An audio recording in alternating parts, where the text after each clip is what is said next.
Assalamualaikum warahmatullahi wabarakatuh. Alhamdulillah, alhamdulillahilladzi anzalal Qur'an hudan linnasi wa bayyinatin minal huda wal furqan. Asyhadu an la ilaha illallah wa asyhadu anna Muhammadan abduhu wa rasuluh la nabiyya wa la rasula ba'dah. Pemirsa yang dimuliakan Allah Subhanahu wa taala. Pada kesempatan kali ini, tema kita adalah Nuzulul Quran. Di dalam Al-Quran Allah Subhanahu wa ta'ala mengingatkan kita, wa nunazzilu minal Qur'ani ma huwa shifaa'u wa rahmatul lil mu'minin. Dan Allah turunkan Al-Quran, yang pertama dia menjadi syifa, dia menjadi obat, dan juga menjadi rahmat, menjadi kasih sayang lil mu'minin, bagi orang-orang yang beriman. Ingat, turunnya Al-Quran akan menjadi syifa, akan menjadi obat hati bagi kita, dan juga rahmat, kasih sayang bagi saudara-saudara kita terutama yang mukmin. Oleh karenanya, hadirnya Quran, turunnya Quran adalah membuat ketenangan dalam kehidupan kita. Kalau kita ingat sejarah bagaimana Rasulullah SAW dalam kitab Sirah Nabawiyah diungkapkan bahwa Rasulullah SAW adalah orang yang sangat kaya raya di masa itu. Di umur 37 dan 38-nya beliau sangat kaya raya. Tapi yang menarik adalah beliau tidak temukan kebahagiaan dari harta dunia yang dimiliki oleh beliau. Maka apa yang dilakukannya? Beliau berkholwat, dalam bahasa agamanya berkholwat, kontemplasi, menyendiri, menyepi. Sebenarnya mengobati kegalauannya, bertanya-tanya, kenapa dengan harta yang begitu banyak luar biasa tapi tidak mendapatkan ketenangan. Lalu kemudian beberapa pilihan kholwat, ya. Salah satunya adalah pilihan itu jatuh pada Gua Hiro, salah satunya tempat kholwat beliau. Dan apa yang terjadi? Ternyata Allah Subhanahu wa taala memberikan jawaban untuk beliau. Apa jawabannya? Iqra bismi rabbikal ladzi khalaq. Allah ingin menjawab pada kita semuanya, siapapun kita yang telah memiliki harta yang banyak, yang menginginkan bahagia dunia dan akhiratnya, maka jawabannya adalah Al-Quran. Kita seringkali berdoa, Rabbana atina fid dunya hasanah fil akhirati hasanah wa qina adzabannar. Kita minta, ya Allah, saya minta bahagia dunia, saya minta bahagia akhirat. Kita minta itu. Tapi bagaimana mungkin rizki yang kita dapat, kemudian dengan rizki itu Allah sang pemberinya, lalu kemudian kita jauh dari sang pemberinya? Nggak mungkin kita bahagia.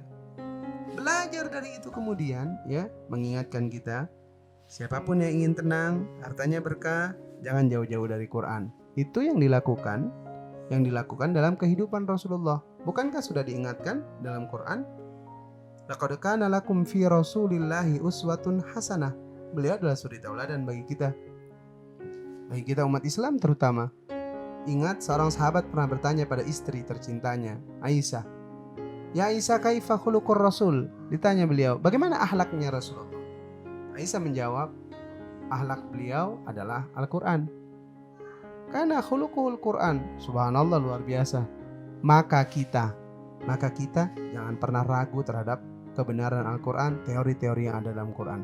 Dzalikal kitabul la raiba fi hudal lil muttaqin. Al-Quran itu petunjuk bagi kita tidak boleh ragu, Dia adalah petunjuk bagi orang-orang yang bertakwa. Kalau kita ingin dikatakan diri kita bertakwa, maka kita tidak boleh ragu akan kebenaran Al-Quran, teori-teori yang ada dalam Al-Quran. Itu. Selanjutnya, Al-Quran turun kepada beliau itu selama kurang lebih 23 tahun. Ada satu riwayat mengatakan, ya, satu data mengatakan 22 tahun, 2 bulan, 22 hari. Jadi perjalanan yang sangat panjang, dibawa oleh malaikat Jibril, dibacakan kepada Muhammad selama 22 tahun, 2 bulan, 22 hari. Bukan waktu yang sebentar. Ini jadi fenomena di kita. Ada begitu banyak orang-orang yang pengen belajar Quran, tapi gak pengen berlama-lama.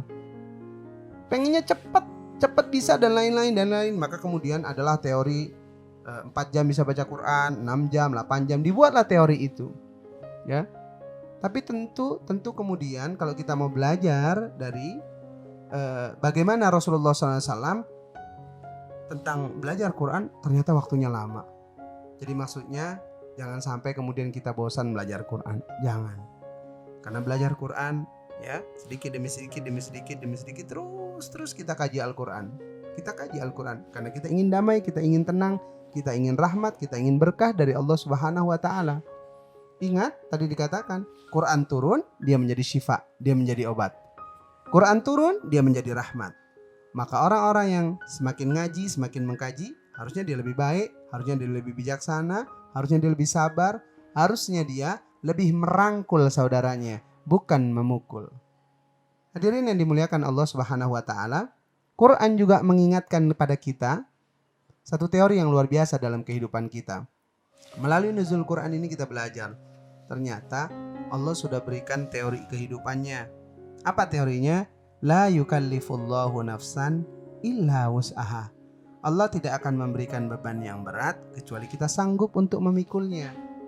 Maka ayo kita ukur diri kita. Hiduplah sesuai dengan kemampuan, bukan sesuai kemauan. Ayo kita ukur diri kita. Ya, kita mampunya apa? Kalau memang mampunya itu, ya sudah itu. Jadi jangan dipaksakan, karena terkadang begini, kitalah yang membuat beban itu sendiri. Kita sebenarnya nggak mampu, tapi kita paksain itu. Ya, padahal kita nggak mampu. Kalau kita ingin hidup tenang, ayo apapun yang kita miliki, seberapapun rezeki yang Allah berikan pada kita nikmati itu. Ya, maka melalui nuzulul Quran ini kita belajar. Pertama, kalau kita ingin rezeki kita berkah, kita ingin bahagia dunia akhirat, jangan jauh-jauh dari Quran. Pelajari Al-Quran, kaji Al-Quran, mengajilah Al-Quran, dan insya Allah keberkahan, rahmat akan datang pada kita. Dan mudah-mudahan Ramadan ini walaupun ada COVID, walaupun ada wabah, tidak membuat kita semakin turun derajat kita, tapi membuat kita semakin kuat. Dan insya Allah melalui Al-Quran ini juga kita bisa ya lebih kuat, lebih semangat. Ayo kita hatamkan Quran, ayo kita baca Quran, ayo kita mengkaji Al-Quran. Insya Allah hidup kita menjadi finalis Ramadan, hidup kita menjadi orang yang bahagia dunia dan akhirat. Terima kasih, kurang dan lebihnya mohon maaf. Billahi taufiq wal hidayah. Assalamualaikum warahmatullahi wabarakatuh.